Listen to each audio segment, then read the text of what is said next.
Assalamualaikum warahmatullahi wabarakatuh. Hari ini saya nak berkongsi tentang pengiraan hal laju apabila kita nak move satu spacecraft daripada satu orbit ke orbit yang lain menggunakan Hohmann transfer lah. So ini rajah dia ni. Saya copy ni, saya masuk dalam pen dulu.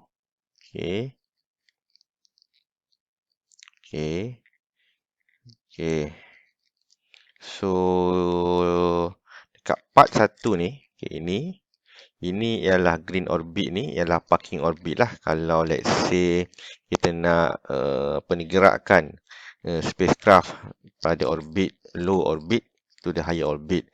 So first orbit ni kita panggil parking orbit lah. So dia ini biasanya bila kita launching dia akan landing dulu dekat low orbit ni dulu. Sebelum kita pergi digerak ke orbit yang lebih jauh. So dalam yang dua ini ialah maneuver. Yang mana dia dalam proses bergerak untuk ke orbit yang lebih tinggi. Jadi orbit 2 ini kita panggil transfer trajectory. So kita akan tengoklah macam mana nak buat pengiraan. Pertama sekali, so kita kena tahu. Kita kena tahu apakah laju satelit itu dekat parking orbit itu. So ini cara nak tahu, kita boleh guna Vis-Viva equation. So Vis-Viva equation ni ialah satu rumus yang kita boleh guna untuk tahu laju sesuatu objek dalam satu orbit lah. So ianya terpakai untuk elliptical orbit. Namun begitu ia juga boleh guna untuk circular orbit. Dalam kalau kita belajar dahulu, kita tengok ini ialah circular orbit. So dekat circular orbit ni kita tahu primary body ni dekat focal lah. Dia duduk dekat focal lah. Ini primary body lah. Let's say ini ialah objek yang bergerak orbit primary body. So kita tahu jarak ini jarak ini silap. Jarak ini titik tengah lah. Let's say ini titik tengah dia. Titik tengah dia. So kita tahu jarak mana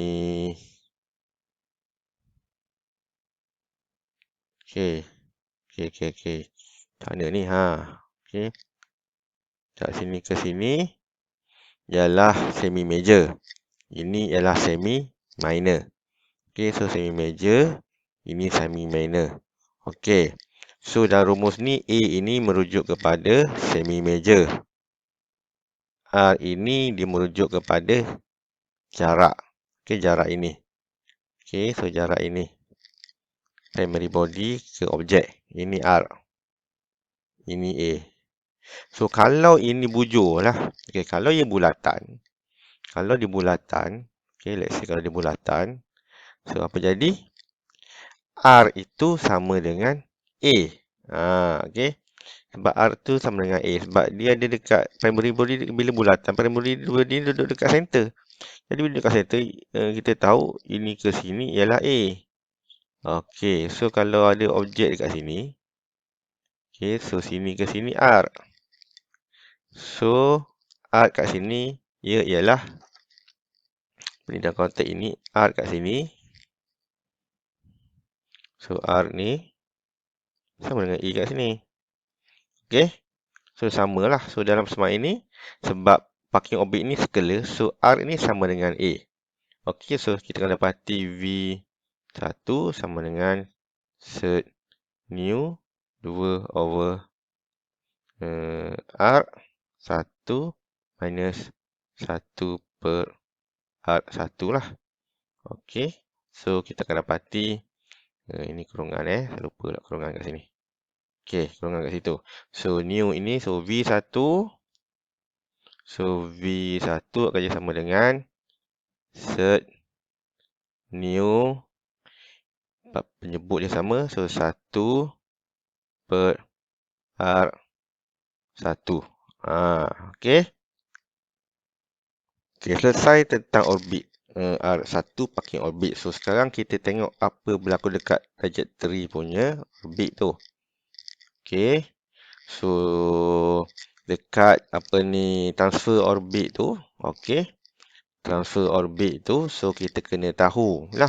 Sebab transfer orbit tu ialah elliptical orbit. So, kita kena tahu dia punya major dengan minor lah. So, macam mana nak tahu major dengan minor? So, major axis of transfer orbit ialah, ini semi-major. Semi-major axis. Silap semi-major. Semi-major axis of the transfer orbit ialah R1 tambah R2 bahagi 2. Macam mana tu? Tengok balik. Okey, sebab ini. Okey. So, kita tahu ini. Okey, so ini ke sini R1. Okey, betul? Sini sampai ke sini R2. R2. Okey. So, terbalik pula saya ni. Alamak. Okey, nak senang faham lah. So, kita ambil inilah senang. Macam mana ni? Ni sini ke sini R1. Okey. Ke atas tu kita ambil R2 lah. R2. So, kan ini ellipse. Aduh, mak. Kena edit balik. Okey, tadi tentang parking orbit. So, sekarang kita tengok pula transfer orbit dia. Okey. So, kat sini transfer orbit dia ialah bukan bulat. Okey, transfer orbit dia ialah elliptical orbit. Okey, so ini dia punya transfer orbit. Okey. So, sekarang apabila dia elliptical, so kita kena tahulah dia punya dia punya semi major. Okay, macam nak kira semi major dia? So, ini rumus yang diberilah. Okay, so ini rumus yang diberi. Okay.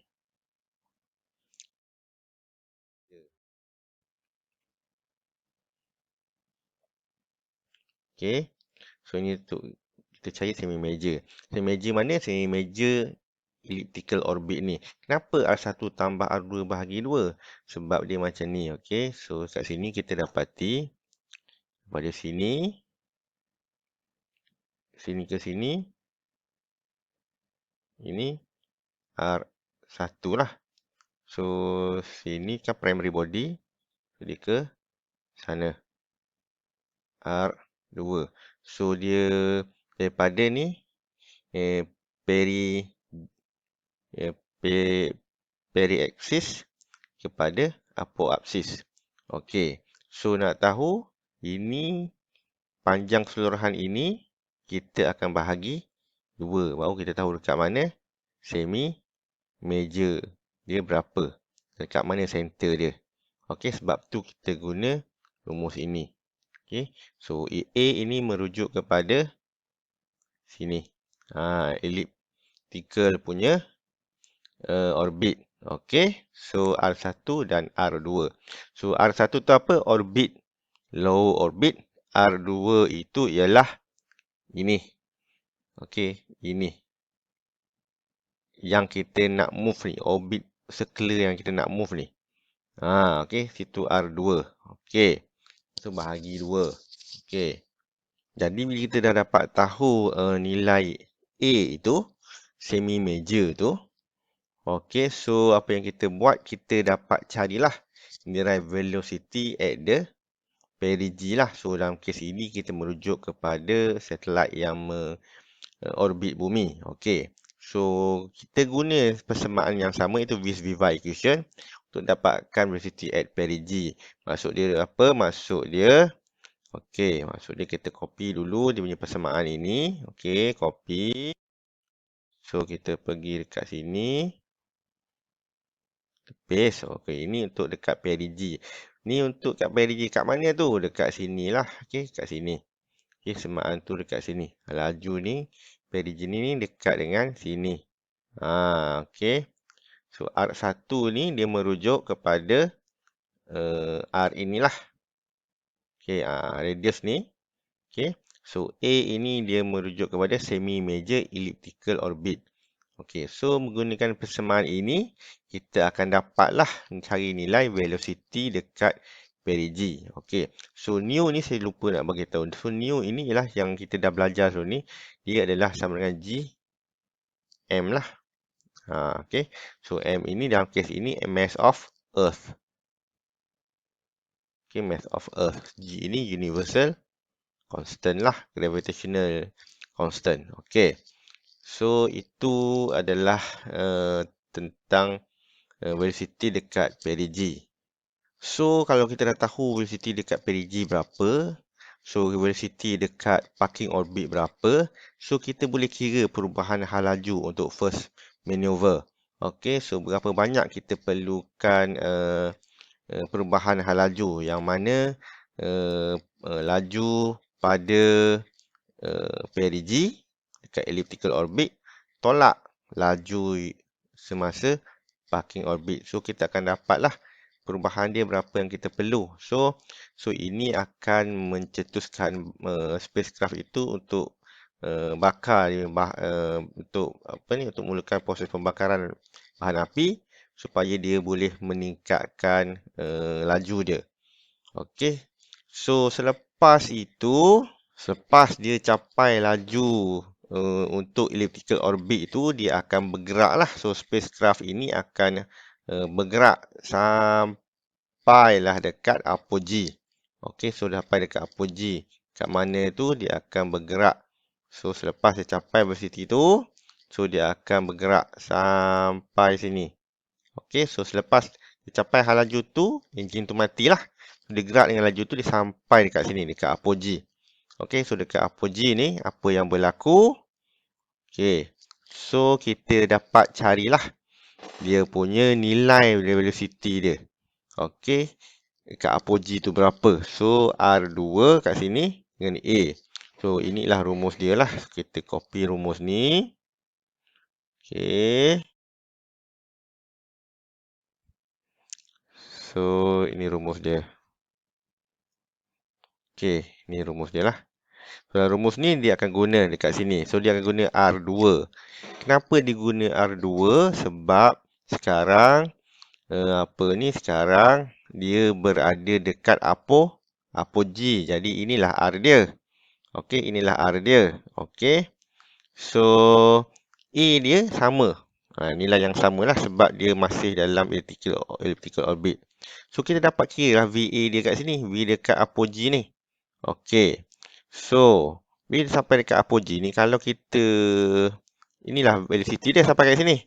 So, selepas tu kalau kita tak buat apa-apa, dia akan patah balik masuk elliptical. So, berapa banyak perubahan laju yang kita perlu supaya dia masuk dalam circular orbit ini. Okey. So, kita kena tahulah berapa laju yang perlu bagi satelit itu supaya dia dapat berada dalam circular orbit ini. So, sekali lagi kita akan pakailah Vis-Viva equation. So, kita pakai Vis-Viva equation lah untuk dapatkan laju dekat circular orbit ketiga. So, dia benda yang hampir sama lah. So, bila dia masuk kat sini, kat sini, so dia akan pakai smart ini juga. Okey, tetapi sebab dia dah circular, so saya dah kata tadi bila circular, R akan sama dengan A. So, dalam konteks ini, R inilah. R ini. Okey. So, A pun ini. A pun ini sebab dia dah bulatan. Okey, orbit ni bulatan. Orbit yang kita nak pergi ni dalam bentuk bulatan, bukan ellipse. That's why dekat apa ni untuk apogee. Tapi untuk V2, okay, maksud dia V kat sini. Okey, supaya dia kekal dalam circular orbit ini. So, kita kena Vis-Viva equation juga. Cuma R ini ialah R2. A pun R2. Sebab dia bulatan. Okey, kita tengok satu contoh, okey. So let's say a spacecraft orbiting the Earth at 7,000 km radius. Okay. So we wish to put the spacecraft to 35,000 km in the circular orbit. So calculate the total amount of change of velocity to transfer to new orbit. Okay. So this is the new given 398,600.442 km cube per s square for the Earth. Okay, so this is what happened now. So we have the first radius. Actually, at the parking orbit, we call this parking orbit is 7,000 km. So right now, the spacecraft orbiting the Earth in the parking orbit.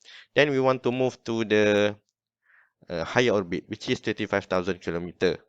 Okay. So what we have to do first, we have to find the velocity at the LEO orbit.